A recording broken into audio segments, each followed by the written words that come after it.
the Boomerang is a conspiracy thriller that envisions that the government is hiding the cure for cancer from us. The Department of Defense has learned that there's a cure for cancer, and they're hiding it for financial reasons and just for they're not sure how they can like bring it out. They're worried that big pharma will mess it up if they get it, and so they're hiding it. And then they've hidden it so long it becomes the I guess the cover up becomes bigger than the actual thing they're trying to cover up. And along the way, the main character in the story is the chief of staff to the president. His name is Eli James, and Eli and his best friend Lionel Cantrell becomes the president. Lionel has this recurrence of his colon cancer, and Eli's the only person that knows about it. And then Lionel starts getting better while Eli's daughter gets cancer. And, she has a terminal diagnosis, and he's a crafty guy, and he kind of figures out what's going on. He ends up blackmailing his best friend to get the cure, and he runs to New Mexico with it, where his wife's oldest friend is this John Dutton type figure that the government's a bit afraid of. And it sets up this showdown in New Mexico. And so it covers more geography than I've ever covered in a story, but and it's very personal to me. My dad died of cancer in 2016. My wife was cured of cancer in 2000. I'm sorry, my dad died in March of 2017. My wife had curative surgery in April of 2017, but they were treated at the same time. And so I had kind of like a front row seat for both of their journeys. It's definitely the side B to our cancer journey. If the Golfer's Carol is the slow song that's sweet, the Boomerang is the fast moving song that has some anger associated with it. And I think that the Boomerang is a conspiracy thriller, and I think people will enjoy that, or at least be intrigued by the aspect of it's a fictional story, but the government and if there was a cure to cancer, what would happen? But at the heart of the story, it's about a father who's not the greatest man in the world, but who has a daughter. And, I think everybody will be in Eli James's shoes when he realizes that his daughter's sick and he's trying to save her. And, the question is, what would you do to save the ones you love? And I think Eli answers it, anything, everything. And so the story plays out pretty fast over the course of a few months.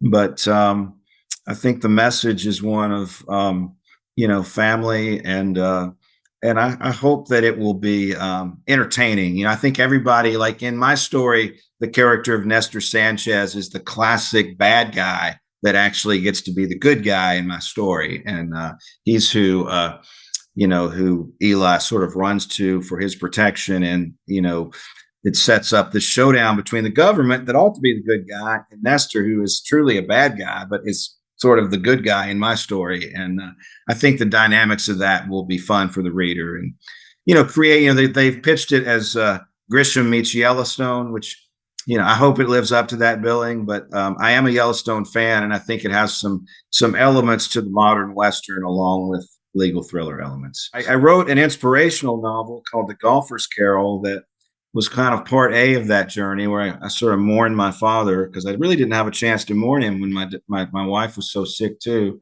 My dad was a huge golfer, and that's kind of a Christmas Carol meets It's a Wonderful Life meets Field of Dreams on a golf course type of story. It stems from all the conversations I had waiting for my wife Dixie's scan results, and you're in this tiny cramped space, and people say things like, "There's got to be something more," and what if there is something more? They're hiding it from us. And, I had so many conversations like that. I just thought it would be great fodder for a story. And so I decided to write it. Yeah. Who are the characters in the golf cart, so to speak, or on the course? Is there a set of lead characters that Yeah. So in the Golfer's Carol, it is a shorter book, and basically the main character, his name is Randy Clark, named after my dad. He is visited by this Jacob Marley type character. Randy is a lawyer who wanted to make the PGA Tour but didn't realize his dream. And his best friend Darby Hayes did realize his dream of being a pro golfer. And then Darby dies in a car accident. Randy's son has died of this awful illness, and he and his wife are struggling with it. They have financial problems. Randy's kind of in a George Bailey situation where he feels like he's, worth more dead than alive. And he's visited by this ghost of his best friend who says he's going to have an opportunity to play a round of golf with his four heroes. And so Randy has these visions where he plays golf with the ghost of Ben Hogan and Arnold Palmer and Bobby Jones. And it's not necessarily like he plays around with Bobby Jones. The other interactions aren't necessarily a full round of golf. They're just, if you know anything about those people, it fits them. And then the last interaction is more of a field of dreams type interaction.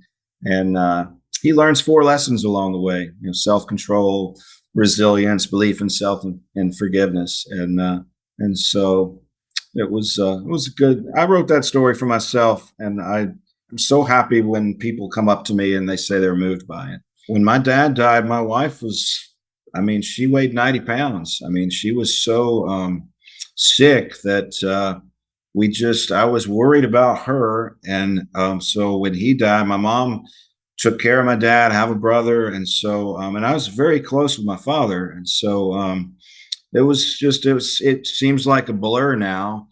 And I remember it just has informed so much of my writing. I wanted to write a story about Dad and my brother and I's last golf odysseys, where we would play these golf courses that he loved. But because he got sick, I couldn't write that story. It was going to be more of a nonfiction story. And I just thought it would be really nice to write something that he would have loved to read, that made me think of him. And so the Golfer's Carol sort of sprouted out of that. And certainly his death, affected the Last Trial and the Final Reckoning, the last 2 McMurtry books. But it definitely affected the Golfer's Carol. And I think for me, just being able to, to get it out on, to bleed on the page, so to speak, was important. It was, I don't know if I got closure from it, because I still think about my father every day, but I certainly healed some from doing it. And I think that everybody goes through that. It's not something that's just my experience, like you were talking about. Everybody has that. And so being able to write a story, if somebody ever reads it when they're in that moment and it touches them, then I feel like I've maybe left something that's important, that might be beneficial to my children down the road, or to you, or to anyone. And so that makes me feel good. But very much at the beginning, kind of a selfish thing for me to just be able to get some of those things out on the page.